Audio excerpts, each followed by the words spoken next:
What's up mga kabutingting, Jamyag pa rin po at muling nagbabalik. Welcome po kayo dito sa ating munting channel, Jamyag TV.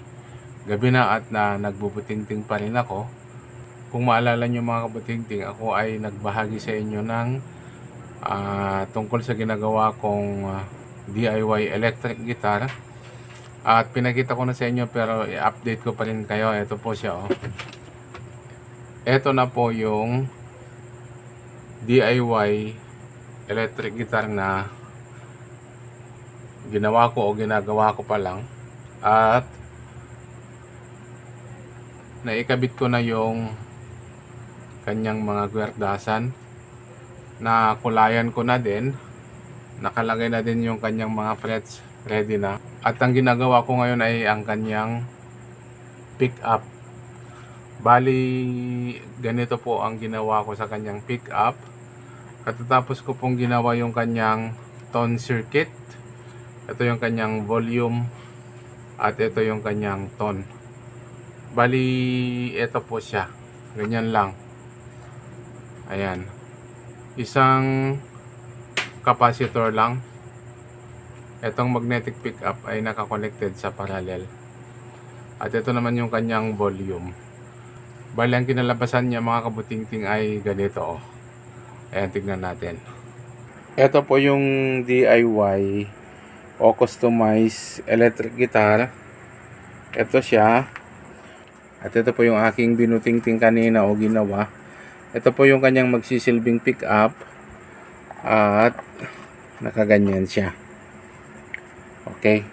Magiging ganyan ang itsura niyan mga kabutingting. Ayan.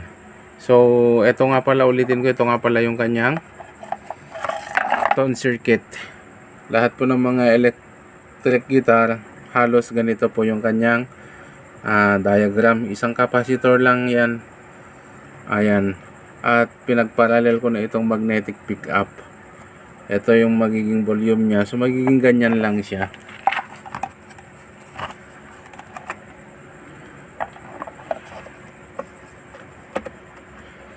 Magiging ganyan yan. Tapos dito na po yung yung kanyang PL connector. Magiging, bali ilulusot ko sa ganyan. Ayan. Magiging ganyan na. So yan po yung kanyang PL connector. Ito po yung ginagawa ko na electric guitar. At malapit nang matapos. Meron na akong nabiling saddle bridge. Saddle po ang tawag natin dito. O bridge saddle. Ayan, dito ko po ilalagay yan. Ayun. Tapos meron na din ako yung string. So lahat po ng mga kinabit natin dito ay available po sa Shopee. So ang pangalan po nito ay magnetic pickup.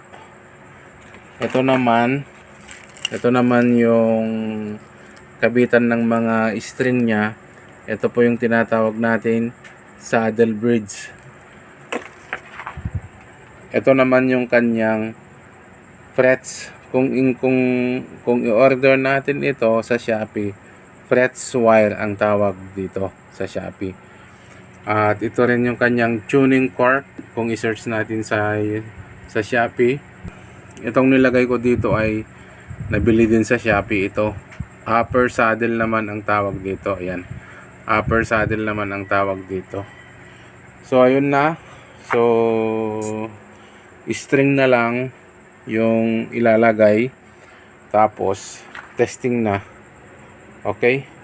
So hanggang dito lang yung video natin ngayon mga kabutingting, at abang-abang lang sa pagte-testing natin dito sa ating electric guitar.